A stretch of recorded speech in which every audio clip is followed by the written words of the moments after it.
Ya, ini adalah hari penentuan di mana semua market atau pelaku pasar akan menantikan karena ini juga akan berlangsung atau lebih tepatnya mungkin akan pengaruhi status dari Santa Claus Rally untuk indeks saham, termasuk juga untuk kebiasaan apakah emas akan terulang di setiap tahunnya apa tidak. So, semua akan terfokus dengan Fed, tapi juga ada faktor lain yang mungkin akan menjadi faktor kejutan. Ini dia ulasannya. Oke, faktor penggerak market pertama masih tetap seputari kategorinya adalah pengulangan, yaitu kaitannya dengan market pricing untuk masalah hawkish cut atau pemangkasan tapi disertai dengan sikap hawkish dari Fed.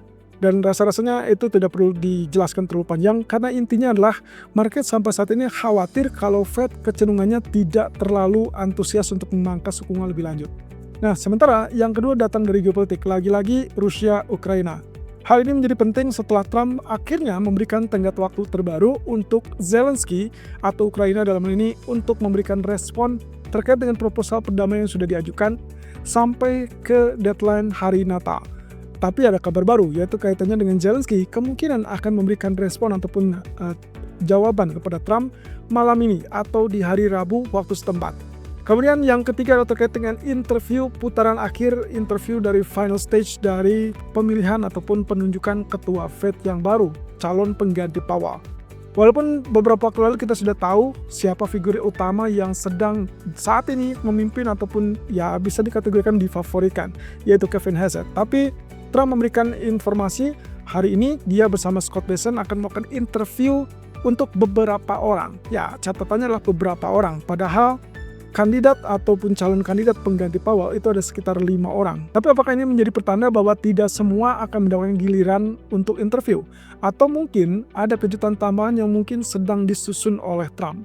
Cukup menarik, tapi yang jelas ini akan sangat mengganggu kemungkinan untuk independensi bank sentral tahun depan. Oke, kita lihat dari masalah menanti keputusan Fed, di mana market sampai saat ini masih pricing in untuk hawkish cut dan kelihatan dari pergerakan market, Anda bisa perhatikan kemarin emas sempat mulai penurunan di awal atau kurang lebih di sesi Asia Eropa, kemudian sempat naik sampai ke level 4220, lalu kemudian dia turun kembali dan pagi ini pun pola pergerakannya relatif sama. Sempat spike 4218 tapi kemudian bertahan di level 4200-an. Intinya adalah market cenderung khawatir terkait dengan apa yang bisa terjadi, termasuk juga kejutan-kejutan yang mungkin bisa terjadi nanti malam. Jadi pada dasarnya, untuk diketahui kubu dovish saat ini lebih berpegangan kepada pasar tenaga kerja yang relatif mulai meludak ataupun merendah. Dan di sisi lain, walaupun inflasi diakui masih tinggi, tapi bagi mereka itu relatif stabil alias tidak terlalu panas. Jadi poin utamanya kalau terkait dengan kubu dovish, maka kemungkinan yang terlihat adalah pasar tenaga kerja. Di sisi lain, kubu hawkish justru melihat sebaliknya. Pasar tenaga kerja masih tetap solid, ekonomi masih oke, lalu kemudian daya beli juga masih fine, dan akhirnya mereka hanya menyoroti terkait dengan inflasi. Inflasi dianggap masih terlalu jauh dari target 2%, sehingga kemungkinan mereka tidak mau atau tidak mendukung untuk penurunan suku bunga. Nah, yang terjadi saat ini adalah US dollar, jelas mulai penguatan, didorong juga oleh kenaikan imbal hasil treasury. Nah, yang perlu kita tinjau nantinya adalah bahwa kemungkinan saat ini mungkin market tidak bergerak terlalu banyak, bahkan 1 minggu terakhir tidak terlalu banyak, dan ini adalah kondisi di mana sangat normal, market sedang antusias ataupun mungkin waspada.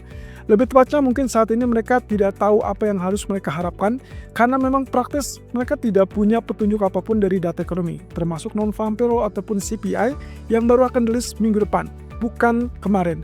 Jadi kalau misalkan lihat seperti ini, sepertinya sangat layak dan sangat wajar kalau market agak sedikit cemas. Yang kedua datang dari masalah Rusia-Ukraina. Oke, kabar terbaru yang saya dapatkan adalah bahwa Zelensky akan memberikan jawaban terhadap proposal perdamaian Donald Trump yang semula sebetulnya sudah direvisi oleh Amerika bersama Rusia ataupun bahkan Amerika bersama Ukraina. Tapi entah kenapa, kabar terakhir yang kemarin sempat kita dapat adalah Zelensky bersama Uni Eropa menyusun kembali draft proposal terbaru dan akan diajukan kepada Donald Trump atau Amerika. Nah, pagi tadi kita mendapatkan informasi juga bahwa Trump akhirnya memberikan deadline. Anda bisa bayangkan, di saat Thanksgiving, Trump mengatakan tidak perlu deadline karena mereka cukup optimis dan perdamaian bisa akan terwujud. Itu pun dengan catatan bahwa waktu itu, draft proposal perdamaian itu sudah disepakati, direvisi oleh kedua belah pihak dan akan dijalankan. Tapi ternyata hal tersebut tidak terjadi dan bahkan akhirnya Trump memutuskan untuk memberikan deadline di hari Natal. Nah, kira-kira apakah ini akan berdampak dan bisa mendapatkan kejutan? Yang jelas, kalau misalnya kita lihat dari peluangnya untuk mengharapkan perdamaian di antara keduanya sepertinya sulit. Karena ada satu poin dalam proposal perdamaian yang dicantumkan oleh Amerika, yaitu penyerahan wilayah. Dan itu sepertinya berat untuk Ukraina, bahkan Uni Eropa pun menentang. Nah, seperti yang pernah kemarin terjadi di minggu lalu, Rusia pun atau Vladimir Putin itu sempat mengatakan Uni Eropa tidak berniat untuk menyelesaikan ataupun bahkan memancing Ukraina untuk menyelesaikan perdamaian. Nah, kondisi ini justru akan menjadi keraguan bagi semua pihak, tapi bisa saja ini akan menjadi kejutan kalau seandainya ternyata Ukraina atau dalam hal ini Zelensky memberikan respon positif untuk melakukan perdamaian nanti malam. So, selain Fed, saya rasa ini satu hal yang mungkin akan menjadi poin penting juga untuk penggerak market. At least mungkin kita akan lihat respon sesaatnya, respon singkat, yaitu kaitannya dengan kalau memang terjadi perdamaian, emas kemungkinan akan koreksi turun lebih cepat sebelum Federal Reserve. Kemudian juga kita akan lihat dari dampak yang paling jelas itulah harga minyak. Kalau misalkan perdamaian tercapai, berarti konsekuensinya adalah minyak Rusia itu bisa beredar ataupun mengalir ke pasar global, dan itu berarti kembali memicu kekhawatiran terkait dengan jumlah pasokan atau oversupply. Akhirnya, ujungnya kita akan lihat harga minyak akan relatif tertekan, dan mungkin probability-nya $55 itu akan menjadi target atau bahkan lebih rendah.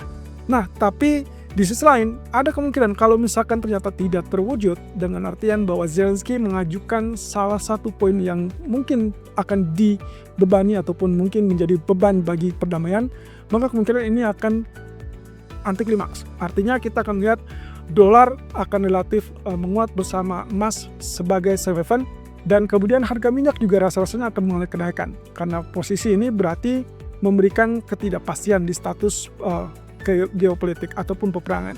Nah, tapi jangan lupa bahwa target utama kita adalah Federal Reserve Meeting atau FOMC Meeting, dan sebelum itu ternyata juga ada rencana untuk interview. Jadi sepertinya kalau kita lihat rangkaian dari sejak minggu lalu ataupun bahkan dari sejak beberapa bulan lalu, Trump sudah mulai antusias untuk mencari pengganti ketua Fed Jerome Powell. Nah, Anda bisa bayangkan kalau misalkan sebelum Fed atau dalam saat pertemuan Fed, ternyata di sisi lain Trump melakukan interview untuk beberapa orang. Ingat bahwa di dalam kandidat atau 5 kandidat calon tersebut ada nama Bowman dan juga Waller, di mana mereka juga harus tampil ataupun harus hadir di dalam FOMC meeting malam nanti, dan kemungkinan harus memberikan respon ataupun voting untuk suku bunga. Nah, kalau misalkan seperti ini agak menarik ya. Berapa atau siapakah yang akan diinterview oleh Trump nanti malam bersama Scott Bessent? Karena Trump hanya menyebut a couple of people, artinya cuma sepasang atau beberapa. Nah, kalau kita kaitkan dengan jumlah kandidat, maka harusnya ada 5 orang yang diinterview termasuk Kevin Hassett. Tapi kalau misalkan cuma a couple, maka kemungkinan definisi ini bisa saja menjadi hanya 2 atau mungkin 3 orang. Nah, ternyata di telusuri yang lebih lanjut, ada rumor bahwa Trump pun sedang mencari agenda untuk mengganti jajaran gubernur Fed. Dan Michelle Bowman ataupun Christopher Waller relatif aman karena posisinya juga ditunjuk oleh Trump di periode pertama dia menjabat sebagai presiden. Tapi ada 3 orang saat ini, Jefferson, kemudian juga Cook dan juga Barr, yang merupakan orang yang ditunjuk oleh Biden. Jadi kemungkinan dia akan mencoba mengganti 3 orang tersebut, ditambah lagi Stephen Miran itu sudah jelas masuk ke jajaran gubernur Fed yang baru karena menggantikan Adriana Kruger. Jadi kalau misalkan dengan komposisi yang terbaru nantinya, berarti 3 anggota yang diganti ditambah dengan 1 ketua Fed yang diganti, otomatis ini akan mendominasi semua orang suruhan atau dengan tanda kutip orang yang terpilih oleh Donald Trump. Dan itulah yang membuat kenapa harga emas sempat mengalami lonjakan tadi pagi. Dan ini kaitannya dengan independensi bank sentral. Yang juga cukup menarik adalah berarti konsepnya kalau misalkan ternyata mayoritas dihuni oleh orang-orang Trump, yang notabene berarti orang-orang pilihan yang bisa disetir ataupun dikendalikan, maka opsinya adalah kemungkinan dovish akan relatif lebih dominan tahun depan, bukan malam ini. Dan itu berarti akan memberikan indikasi bahwa tahun depan kita mungkin akan melihat penurunan suku bunga lebih agresif. Tapi masalahnya adalah Powell tidak langsung turun ataupun resmi berhenti per Januari, melainkan dia harus tunggu sampai term selesai, yaitu di pertengahan bulan Mei 2026.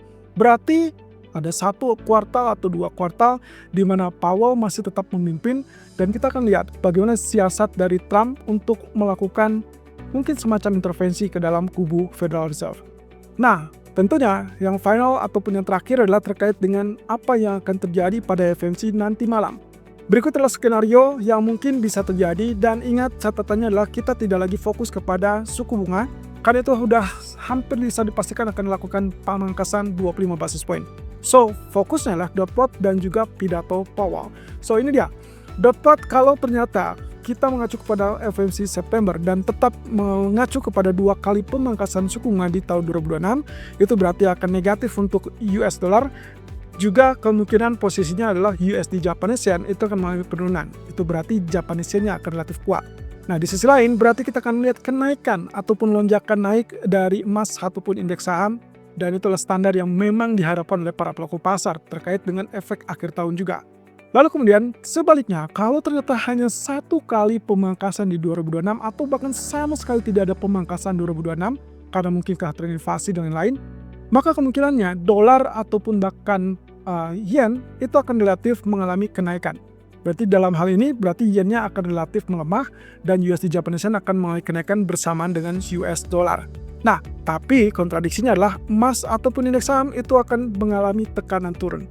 Ditambah lagi 15 menit kedua adalah kita bicara tentang pidato Powell. Walaupun ini di luar jangkauan kita, yaitu kaitannya dengan apa yang akan disampaikan, tapi perkiraannya adalah kalau misalkan penekanannya adalah kepada masalah inflasi, berarti ya Powell masih tertekan dalam masalah hawkish, dan itu pernyataan yang relatif hawkish, dan mungkin itu akan menekan kepada emas ataupun bahkan indeks saham. Tapi kalau misalkan ternyata relatif dovish dengan mengasumsikan bahwa pasar tenaga kerja mulai melemah, kemudian mereka akan fokus dengan bergeser ke pasar tenaga kerja daripada inflasi, dan menganggap inflasi tinggi tapi masih relatif stabil, maka kemungkinan itu dikatakan sebagai sikap dovish. Dan kalau itu yang terjadi, silakan buy emas ataupun bahkan indeks saham, karena kemungkinan rally akan berlanjut dan mungkin saja sampai ke akhir pekan. Nah, tapi catatannya yang perlu kita ingat di sini adalah FOMC meeting kali ini tidak disertai dengan landasan dari data non-farm payroll ataupun bahkan CPI. Jadi hati-hati, kemungkinan efek apapun yang terjadi nanti malam itu akan relatif sampai ke akhir pekan ini, tapi tidak atau belum tentu sampai ke minggu depan. Karena minggu depan kita akan langsung fokus kepada pasar tenaga kerja, dan itu adalah non-farm payroll, termasuk juga inflasi CPI. Jadi tanggal 16 untuk non-farm payroll dan juga 18 untuk CPI.